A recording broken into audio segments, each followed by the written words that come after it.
भाइयों बहनों 24 to 30 marks 24 to 30 marks आपके यूपीएससी प्रीलिम्स के पेपर में आएंगे related to places in news. उसमें क्वेश्चंस आईआर से रिलेटेड भी होंगे, ज्योग्राफी से रिलेटेड भी होंगे, हिस्ट्री और इवन एनवायरमेंट से रिलेटेड होंगे। मैं आज आपके साथ कुछ important places in news discuss करना चाहता हूं with some very interesting acronyms जो कि आपको मदद करेंगे इन कंट्रीज के बारे, इन कंट्रीज के सराउंडिंग वाटर बॉडीज के बारे, वाटर बॉडीज के सराउंडिंग कंट्रीज के बारे का नाम याद रखने के लिए। मैं आज कौन सी प्लेसेस की बात करने वाला हूं इस छोटे से वीडियो में? मैं आज बात करने वाला हूं डेनमार्क, ग्रीनलैंड, फरो आइलैंड्स और नॉर्थ सी के बारे। A very warm welcome to all of you. My name is Kuber Singh. I'm your educator for IR, internal security as well as for essay writing. Now मैं Denmark की बात करूं, have a look at the map of Denmark. Denmark दो important water bodies के बीच में आता है, Baltic sea and North sea. तो डेनमार्क, प्लीज इसको साथ के साथ लिख लें, is between the North C and Baltic sea. अब आपको ये एक एक्रोनिम में देने वाला हूं जिससे आपको याद रखना है कि डेनमार्क की मैरिटाइम बाउंड्री कंट्रीज कौन से हैं। तो एक्रोनिम है GUNS, guns. Germany, UK, Norway, Sweden. ये चार कंट्रीज हैं जिनका मैरिटाइम बॉर्डर पड़ता है डेनमार्क के साथ। डेनमार्क के साथ इन चार कंट्रीज का मैरिटाइम बॉर्डर पड़ता है। डेनमार्क बाल्टिक सी और नॉर्थ सी के बीच में सिचुएटेड है। Denmark comprises of two important islands, the Jutland and the Zealand. आगे और भी बातें समझेंगे, वीडियो के अंत तक बने रहें। एक और एक्रोनिम आपको मैं बताने वाला हूं। एक एक्रोनिम मैंने आपको बताया है GUNS, गन्स। तो गन्स एक्रोनिम है जिससे आपको याद रहेगा कि डेनमार्क की मैरिटाइम बाउंड्री कौन से देशों के साथ है। डेनमार्क न्यूज में क्यों था? प्राइमरीली डेनमार्क न्यूज में था बिकॉज फ्रेडरिक 10 अब वो नए राजा, नए किंग बने हैं डेनमार्क के, बिकॉज उनकी जो माता जी हैं, जो क्वीन थी डेनमार्क की, क्वीन मार्गरेट 2 ने, उन्होंने एब्डिकेट कर दी है अपनी रिस्पॉन्सिबिलिटीज। उन्होंने जो कुर्सी है, जो गद्दी है, जो राज कुर्सी है, जो राजगद्दी है, अपने बेटे को सौंप दी है। फ्रेडरिक 10, ये है फ्रेडरिक 10, ठीक है। Alright, now kingdom of Denmark, this is a country in north western Europe which is situated on the Jutland peninsula. This is the Jutland Peninsula because as you can see, what is a peninsula? Is an area, is a land which is surrounded all sides by water. So this Jutland Peninsula is surrounded by the Baltic Sea on one hand and the North Sea on the other hand. All right. Now, also Denmark lies between the North Sea and the Baltic Sea. दो important और territories हैं, furrow islands और Greenland, जो कि self governing countries हैं under the sovereignty of kingdom of Denmark. Greenland news में था। Greenland news में क्यों था? क्योंकि डोनाल्ड ट्रंप ने कहा था, डोनाल्ड ट्रंप ने यह कहा था अभी रिसेंटली मैट फ्रेडरिक्सन के सामने, जो कि डेनमार्क के प्राइम मिनिस्टर हैं, कि अगर डेनमार्क अलाउ नहीं करता अमेरिका को ग्रीनलैंड ऑक्यूपाई करने देना, अगर डेनमार्क नहीं अलाउ करता ग्रीनलैंड का ट्रांसफर टू अमेरिका, तो डोनाल्ड ट्रंप ने यह कहा था that this would be an act of violation of free speech. This would be a very highly undemocratic action done by the Prime Minister of Denmark. Denmark के प्रधानमंत्री ने कहा कि ऐसे थोड़ी हो सकता है, तो ग्रीनलैंड के लोगों का फैसला होगा ना कि वो आपके पास आना चाहते हैं कि नहीं आना चाहते हैं। Although टैक्टिकली कुछ ऐसे सिक्योरिटी अरेंजमेंट्स हैं, कुछ ऐसे सिक्योरिटी अरेंजमेंट्स हैं जो कि 1941 से बनाए गए हैं, जहां पे American troops they have been stationed in Greenland because at that time of the World War II and subsequently after the end of World War, जब Cold War का era था, तभी भी American troops were stationed in Greenland. So there are some important security arrangements जहां पे America की involvement है Greenland में। But as far as Greenland and Faroe Islands are concerned, ये दोनों अपने आप में autonomous areas हैं, autonomous territories हैं, self governing countries हैं, लेकिन they both of them they come under the sovereignty of the kingdom of Denmark. तो it is not easy for Donald Trump to say कि भी वो मेरा है तो वो मेरा हो जाएगा. इनफैक्ट मैट फ्रेडरिक्सन उन्होंने 2019 में भी डोनाल्ड ट्रंप की इस डिमांड ऑफ ग्रीनलैंड को डिनाई किया था और ये कहा था कि भाई ग्रीनलैंड के जो लोग हैं, द ग्रीनलैंडर्स, ये उनका फैसला है, उनसे पूछिए कि वो किसके साइड पे रहना चाहते हैं. सो अब आपको ये समझना है कि जब मैं डैनिश कॉमनवेल्थ की बात करूं, coming back to the Denmark, Danish commonwealth की बात करूं तो Danish commonwealth will comprise of Denmark, Faroe Islands and Greenland. ठीक है, ओके. अब यहां पे देखें, ये है फरो आइलैंड्स. फरो आइलैंड्स आपके नॉर्वेन सी और अटलांटिक ओशन के बीच में आते हैं. देखो, अगेन अंडरस्टैंड वन थिंग, जब आप मैप्स पढ़ रहे हो ना, आपको एक पिक्टोग्राफिक मेमोरी अपने माइंड में बनानी है. अभी ये वीडियो देख रहे हो, जो 4-5 जगहों के बारे में आज बात कर रहा हूं, ये 4-5 जगहें, इनके सराउंडिंग कंट्रीज, वाटर बॉडीज आज ही आपके माइंड में प्रिंट हो जानी चाहिए. इसमें कोई डाउट ना हो, कोई शक वाली बात ना हो. तो फरो आइलैंड्स का कैपिटल है तोरशावन. तोरशावन किसके बीच में आता है? एक तरफ नॉर्थ में नॉर्वेन सी है, साउथ में अटलांटिक ओशन है. Towards the east of Faroe Islands is the North C and towards the west of Faroe Islands is Iceland. ठीक है, ओके. देन ग्रीनलैंड की बात करें, ग्रीनलैंड का मैप है. Greenland again towards the east of Greenland आता है the Greenland Sea. Towards the north, towards the south east of Greenland आता है Iceland. Towards the east of Greenland, towards the west of Greenland आता है Baffin Bay. Alright, so therefore and also जो Greenland है उसके maritime boundaries जो हैं Canada के साथ टच होते हैं. सो प्लीज ये इंपॉर्टेंट जगहें जो मैंने सर्कल करी हैं, प्लीज इस बात को रिमेंबर करें, याद रखें. कनाडा, ग्रीनलैंड, डेनमार्क, ये सब न्यूज में रहे हैं. वी वुडंट वांट कि हम, अगर ये इंपॉर्टेंट प्लेसेस इन न्यूज अगर पूछी जाती हैं, इसके सराउंडिंग वाटर बॉडीज पूछी जाती है, हम गलत करें. तो इन चीजों को आपने याद रखना है. Then Greenland is also between two important water bodies. Atlantic Ocean on one hand, towards the south of Greenland is Atlantic Ocean, towards the north of Greenland is the Arctic Ocean. तो यहां पे आपका Arctic ocean आ जाता है और यहां पे आपका अटलांटिक ओशन आ जाता है. ठीक है, ग्रीनलैंड के मैरिटाइम बाउंड्रीज जो हैं, बॉर्डर्स जो हैं, कनाडा के साथ टच होते हैं. ये भी आपको याद रहे. अगेन कनाडा न्यूज में था बिकॉज अगेन डोनाल्ड ट्रंप ने ये भी कहा था कि Canada is the 51st province of USA. Greenland दुनिया का लार्जेस्ट आइलैंड है और ऑटोनोमस डैनिश डिपेंडेंट टेरिटरी है, जिसका खुद का सेल्फ गवर्नमेंट है, सेल्फ गवर्निंग टेरिटरी है, खुद का अपना पार्लियामेंट है.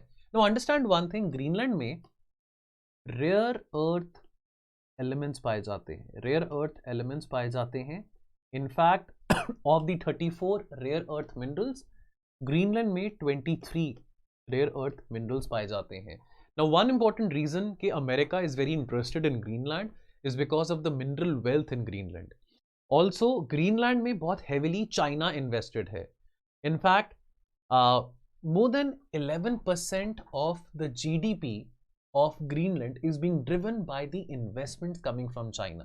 See, understand one thing, जहां पे बात आती है रेयर अर्थ एलिमेंट्स की प्रोसेसिंग की, एक्सट्रैक्शन की और रिफाइनिंग की, ये टेक्नोलॉजीज में चाइना आगे है. नाउ रेयर अर्थ एलिमेंट्स एक जगह पे पाए जाते हैं, that is one thing, but you need a lot of money and a lot of technology to harness, to exploit and also to refine those rare earth elements, ताकि वो final form में utilise किए जा सके. और आपको पता है कि जो रेयर अर्थ एलिमेंट्स हैं, जो रेयर अर्थ मिनरल्स हैं, इनका यूटिलाइजेशन रिन्यूएबल एनर्जी सेक्टर में बहुत ज्यादा इंपॉर्टेंटली करा जाएगा. आने वाले टाइम में इलेक्ट्रिक व्हीकल्स में करा जाएगा. सो देयरफॉर इनकी जो डिमांड है वो बढ़ने वाली है.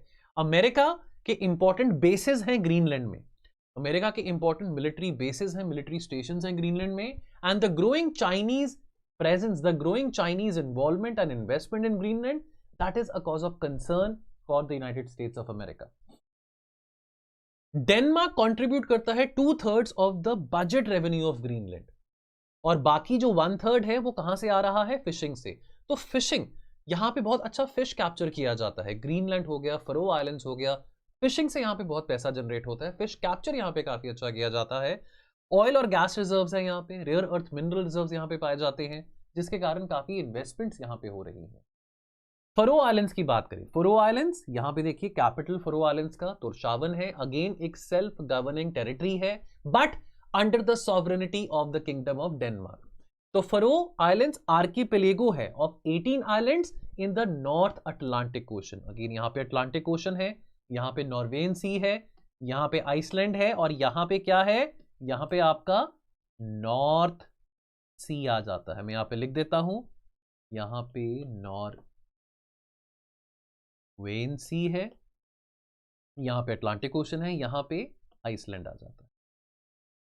ठीक है, again furrow islands local parliament, क्या नाम है लोकल पार्लियामेंट का, लोइटिंग, लोइटिंग जी साइलेंट है। So this looks after the islands, this looks after the affairs of the islands. Although Denmark का कैपिटल क्या है, कोपेनहेगन, यहां पे बहुत सारी बियर भी बनती है, अगर आप बियर के फैन है, बियर पीते हैं तो यहाँ पे बियर भी बहुत बनती है कोपेनहेगन में। अगर आप ये जो बियर्स होती हैं, ट्यूबॉग हो गया, हेनिकन हो गया, अगर आप इसको देखेंगे तो क्या लिखा होता है, मेड इन कोपेनहेगन लिखा होता है। Although I am not encouraging you drink, neither do I drink, but वहां पे लिखा होता है। सो जस्ट ऑब्जर्व करें, कभी आपके दोस्त बियर पी रहे हैं या कभी आप बियर पी रहे हैं, ऑब्जर्व करना, वहां पे मेड इन कोपेनहेगन लिखा जाता है। तो Copenhagen is the capital of Denmark.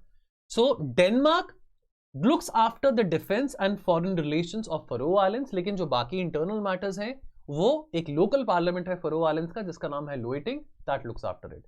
Faroe Islands are not a part of European Union, but let me tell you, Denmark is an active member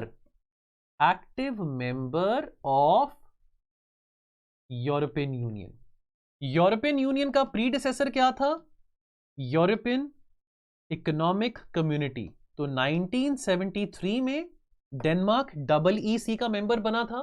तो EEC, the European economic community, is the predecessor of the European union. So Denmark is an active member of European Union, but furrow islands is not a part of the European Union. Now, अब यहां पे हम बात करेंगे north सी के बारे में। हम नॉर्थ सी की बात करेंगे और यहां पे एक बहुत इंटरेस्टिंग एक्रोनिम मैं लेके आया हूं जिसके चलते आप याद रख सकते हैं कौन सी वो कंट्रीज हैं जो कि नॉर्थ सी को बॉर्डर करती हैं। ठीक है, तो एक्रोनिम, तो यहां पे कंट्रीज का नाम पढ़ लीजिए, मैं आपको एक्रोनिम बताता हूं। एक्रोनिम है बिगिन फंड, बिगिन फंड। तो एक्रोनिम बिगिन फंड कैसे, Belgium, Germany, Netherlands,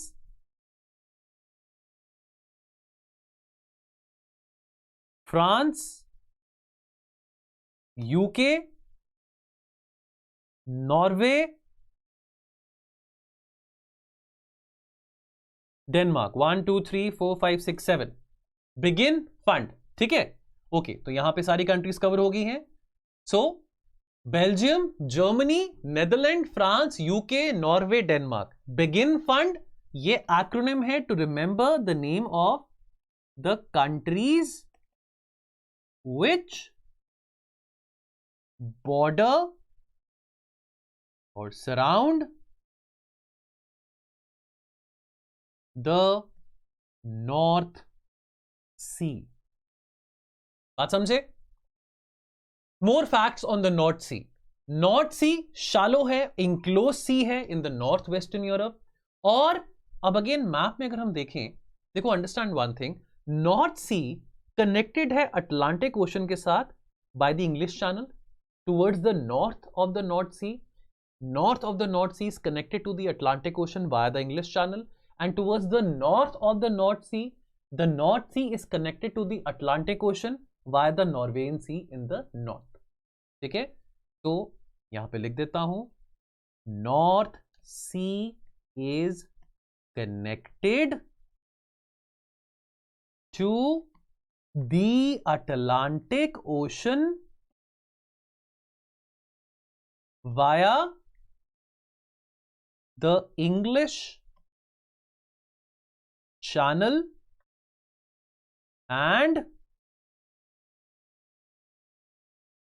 Norwegian Sea। मैं पीछे हट जाता हूं, आप इसको अगर स्क्रीनशॉट लेना चाहते हैं स्क्रीनशॉट ले सकते हैं। ठीक है, North Sea is connected to the Atlantic Ocean via the English Channel and the Norwegian Sea. Screenshot ले सकते हैं। ठीक है, चलिए, तो कुछ इंपॉर्टेंट फैक्ट्स हैं। ओके, ऑल्सो दो इंपॉर्टेंट और दुनिया के जो लार्जेस्ट पोर्ट्स हैं हैम्बर्ग और रॉटरडैम, वो भी नॉर्थ सी में पाए जाते हैं। हैम्बर्ग क्या है? Second largest city of Germany है आफ्टर बर्लिन, जो कि कैपिटल है जर्मनी का। और रॉटरडैम कहां पे है? रॉटरडैम आता है आपका नेदरलैंड्स में। ठीक है, तो दो इंपॉर्टेंट और दुनिया के जो लार्जेस्ट पोर्ट्स हैं वो नॉर्थ सी पे हैं। और अगेन नॉर्थ सी बहुत इंपॉर्टेंट फिशिंग ग्राउंड है, it's a very important fishing ground. Important fishing ground दुनिया भर में कौन से होते हैं? वो रीजन्स जहां पे cold and hot water currents intersect करते हैं। पढ़ा ना ज्योग्राफी में? तो वो फर्टाइल फिशिंग ग्राउंड्स होते हैं। ठीक है, चलो ये 2024 में क्वेश्चन आया था, पीवाईक्यू है, 2024 में आया था। Consider the following countries, how many of the above countries have a border with the North sea. मुझे कमेंट सेक्शन में इसका आंसर मिल जाना चाहिए। ऑलराइट, बाकी दोस्तों कंप्लीट आईआर, इंडिविजुअल आईआर का क्रैश कोर्स है, कंप्लीट आईआर का crash course for your upcoming prelims 2025 in less than 20 hours. अगर आप इसमें ज्वाइन करना चाहते हैं, आप अभी टोल फ्री नंबर पे कॉल करें और इसके बारे में इंफॉर्मेशन लें। अपना एक्सपीरियंस, अपना अनुभव, 4 बार मेंस देने का, 2 बार इंटरव्यू देने का, आप सबके साथ शेयर करूंगा और आपको इंश्योर करूंगा कि आपके जो क्वेश्चंस हैं आईआर के, चाहे वो 10 क्वेश्चंस आए, चाहे वो 15 आए, जितने मर्जी आए, वो सब आपके करेक्ट हो सके। इस बात की हम मेहनत कर रहे हैं, इस बात की कोशिश कर रहे हैं और इसी बात पे डटे रहेंगे कि आप सबका कॉम्प्रिहेंसिवली प्रीलिम्स का जो स्कोर है वो क्रैक करवा सके। चलिए दोस्तों, मिलेंगे बहुत जल्द, अपना ध्यान रखें। जय हिंद।